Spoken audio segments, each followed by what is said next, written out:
Today I am going to show you how we make a test candle. Essentially it's just a regular candle, but it's for future scents. This is our vessel. I believe that they say this is an 8 ounce, but we push it up to 11 ounces in this vessel. To ensure that the wax adheres properly to the glass, you need to make sure that you clean it out really well.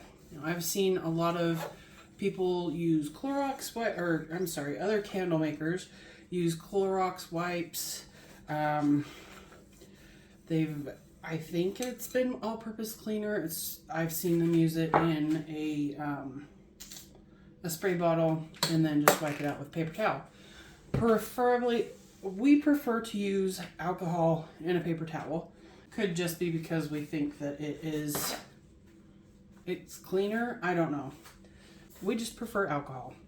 So as soon as it's wiped out, I go through with a dry paper towel, because with as much alcohol as you need to get it nice and clean and sparkly, it'll stay in there forever.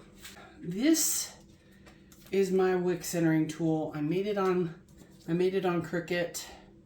It took me way too long. I would suggest getting a printout. Just if you're doing clear vessels, just put it on top of the piece of paper and then you can line it up perfectly. But I do highly recommend using wick tabs, wick stickers. They're really inexpensive. There's no moving around. I have seen people just literally take it, put it into the wax. I'm not comfortable doing that, but they are, so that's great. Some people have used hot glue. I have seen people use industrial type adhesives. We prefer the wick stickers. I believe it's safer. This is the centering tool that I made. Took me way too long. I just made things more complicated for myself here.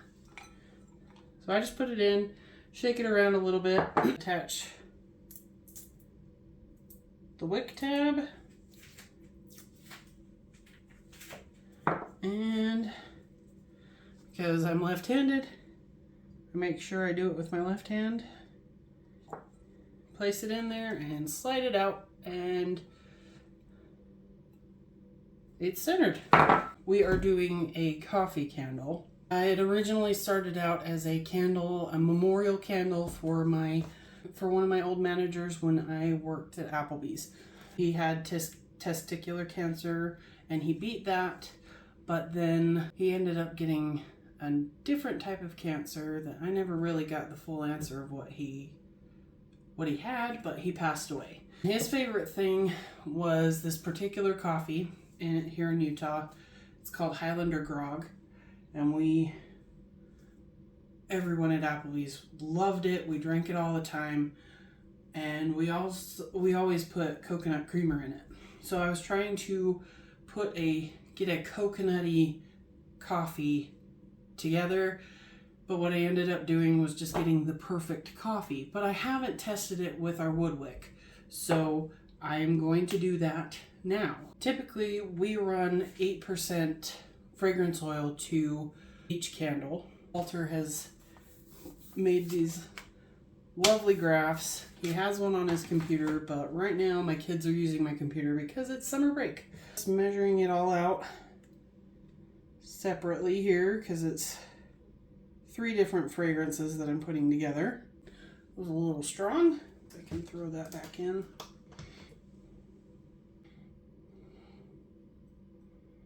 It's a mixture of coffee, vanilla, and coconut, but it smells like you're just brewing a fresh pot of coffee, and it's absolutely amazing. I screwed that one up. I put too much vanilla in there.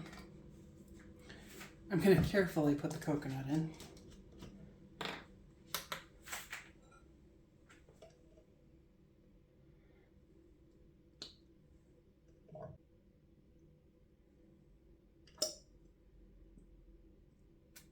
All right. This is just how we like to do it.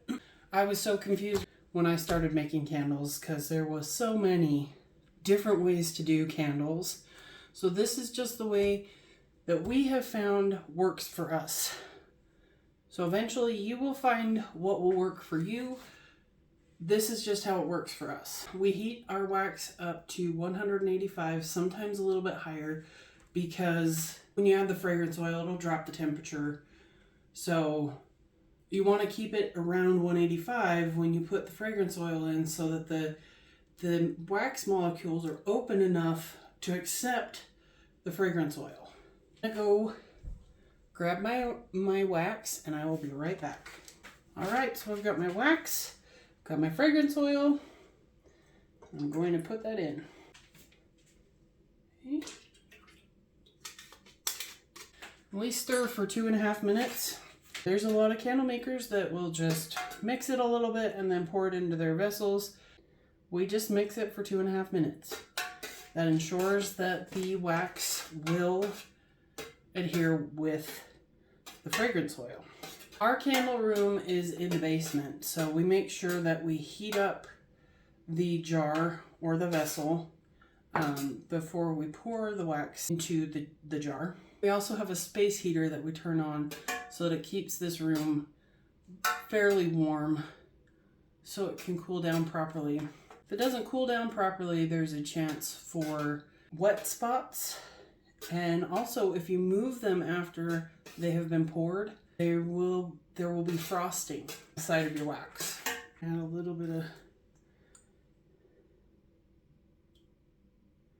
color. And I shouldn't have done that without gloves because I got the color all over my fingers. Okay. 2.5 minutes is up.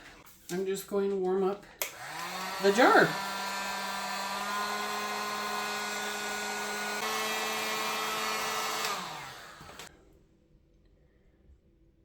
And pour it pretty slowly. You don't have to go like super slow, but slow is good. And then where we have wood wicks, I like to pour the wax over the wood wick. It gives it a little jump start to get the candle going after or when you burn it for the first time.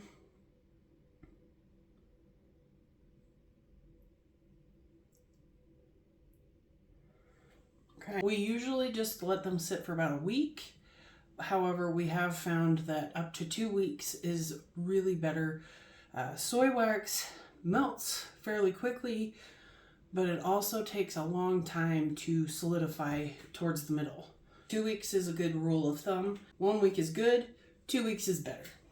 There's our coffee candle. We will be testing with the wood wick. I have a grapefruit and mint that I had just purchased that I cannot wait to test. I also have a cherry amaretto that's coming and citronella, because we live right next to the Great Salt Lake and the mosquitoes are nuts this year. I would like to make some candles or some citronella candles for our deck. Grapefruit and mint. I have a sweet orange and chili. I've been trying to make into candle form, but I think it's just going to end up in wax melt only. But we did get some glow-in-the-dark mica powder that I cannot wait to play with. What would you like to see next? Grapefruit and mint or cherry amaretto? Let me know in the comments.